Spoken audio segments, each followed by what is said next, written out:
Hello, and welcome back to Coin Lady channel. I must confess, I've been genuinely intrigued by this subject for the past 3 years. The SEC sued Ripple on December 22, 2020, which is 3 years and 1 day ago. It was soon discovered that the SEC had specific settlement terms in mind for Ripple, as well as for Brad Garlinghouse and Chris Larsen, who were each individually sued by the SEC 3 years ago. All parties involved could have avoided the whole mess if they had simply agreed to certain parameters. So, that was news to us. However, up until this point, we were unaware of the meaning of those terms. Their identity is now clear to us. Anyhow, I was under the impression that those conditions were totally unacceptable and illogical. They were, I'm afraid. They were obviously extremely unjust and detrimental to Ripple or XRP holders.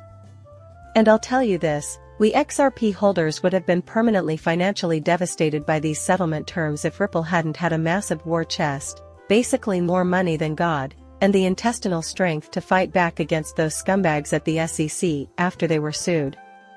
In a strict sense, yes, XRP would still be alive today if those terrible guys had won. However, I am referring to the immediate future and its implications for holders in the US, not just generally, but in particular. In my opinion, American holders would not have made a full recovery. I am unsure of the form that might take. Anyway, I just want to make crystal clear before we get into the details, I am not financially supported in any manner. Do not take my financial advice as gospel. Consequently, you should not base any financial decisions on what I say, correct? Making movies on YouTube regarding cryptocurrency is something I like doing for fun and as a pastime. I'm just an enthusiast.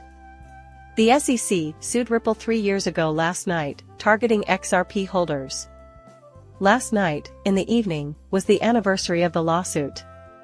When Stuart finally gets around to how did you let everyone know about all this insanity that was going on behind the scenes?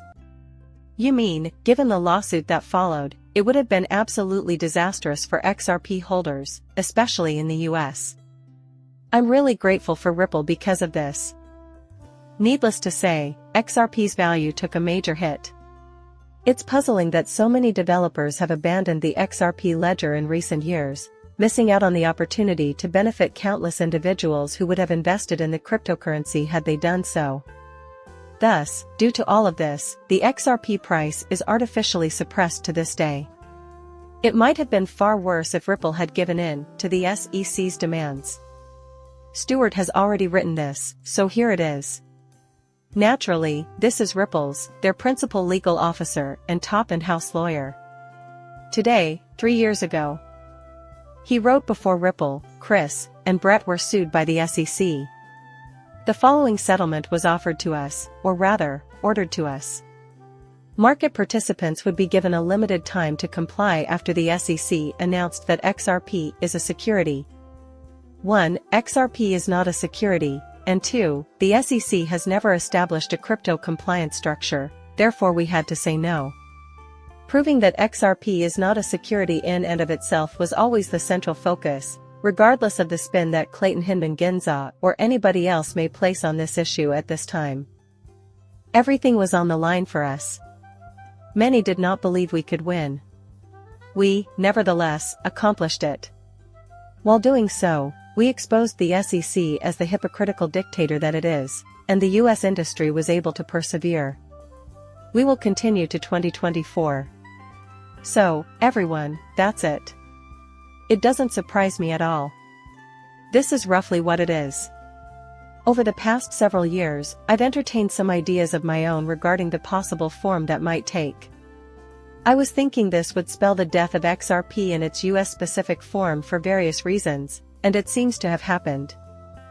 American XRP holders would have been utterly and irretrievably devastated by this. Once more, far from the shores of America. Legal clarity previously existed for XRP. However, there is also the matter of how deterred individuals will be from constructing due to the general air of mystery around the subject. Sometimes you just don't know. That is my entire point. In America, though, it would have been utterly destroyed. Since Rippling might have consented to it, it appears that I am unsure. Tell me what you do for a living. The SEC says it, and then Ripple says, no. That's not right. What would it be like? The consequences would have been catastrophic, and our lives would have been irreparably damaged. Attorney James Murphy, better known on X as Metal Lawman, has returned with a new post. He ended up penning a letter to the CEO and others, which I aired on my channel back then, after being unfairly suspended from X, in case you hadn't heard. It was an error, and he just recently had his account restored. In any case, he got all angry with the steward and complained that not many executives or businesses have the guts to refuse to feed the bully their lunch money. When the aggressor happens to be the world's most powerful nation, the United States government, this becomes much more apparent. Steward, I applaud you. Then there's the wonderful vindication for Brad and Chris. That was certainly some delightful vindication, I must say. Amazingly, there was an abundance of attorneys, both general practitioners and those specializing in securities law, who agreed that Ripple was in a precarious position. It was easy to locate that kind of study, regardless of their opinion on XRP's status as a security, simply because it came from the SEC. This concludes it. What I got out of it was the impression that it might be a defeatist mindset for some people. Since you had attorney John DT on your side, who has discussed this, you had a fresh perspective. Oh, I see. He's a lawyer. You see, 3 years ago, he changed his profession to that of a securities attorney. Well, that certainly wasn't his forte. So, he takes a new look and says, no, everyone, the SEC is not going to win this thing. In my opinion, Tim brought a new perspective to the table by looking at things differently than the securities attorneys who had been practicing for decades. Afterwards, there was this from attorney Bill Morgan, who merely stated, wait, you mean? The SEC wanted Ripple to capitulate in order to create the moments and events that would make the entire market concede that cryptocurrencies are securities and be bowed into complying? Absolutely, certainly. Imagine for a second if Ripple had recognized that point. It would have been mentioned in all their following lawsuits against developers working on rival cryptocurrencies. And it would have had a significant impact, sending shockwaves that would have made our organization proud. Just what are you referring to? It could have been. But Brad and Chris were bullied instead of given the easy way out. The SEC withdrew the charges against Brad and Chris not long ago. They never had any merit to begin with and never would have had one anyhow. Attempting to coerce them into giving in was obviously bullying. Unfortunately, they were uncooperative. In that case, the SEC simply engaged in some repulsive behavior. Remarks made by attorney John Deaton on the 3rd anniversary of the lawsuit's filing are presented here. Jay Clayton and Gary Gensler met 3 years ago today. Just 1 day later, Clayton launched the SEC versus Ripple lawsuit, claiming that all XRP tokens are securities.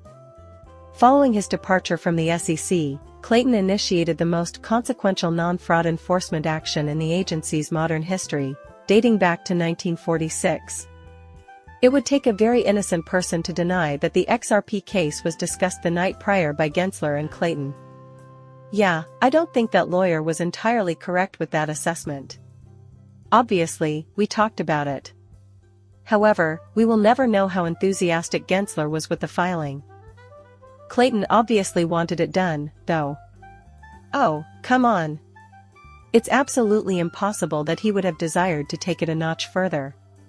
However, it appears that Clinton's only concern is ensuring its occurrence. He accomplished this while he was still physically present on the final day. Therefore, I can't help but wonder whether, for some reason, he was less certain about the time or if he simply wanted to be sure it happened for all the right reasons. Then he did it. Oh, he held it himself. That being said, beginning a new bull season earlier than anticipated is quite delightful, especially considering that it has been 3 years since we last experienced it. With XRP's legal status clarified, the XRP community is looking forward to this Christmas more than any of us did 3 years ago. There are many reasons to be happy. Thus, it concludes. I think it's great that they made this public. I know you're all wondering the same thing, and I know I am. We were all aware of the settlement offer. How much was the settlement proposal? The first piece of information has now come to light. I am not a financial advisor. Do not base your purchases on my advice. The video ends there.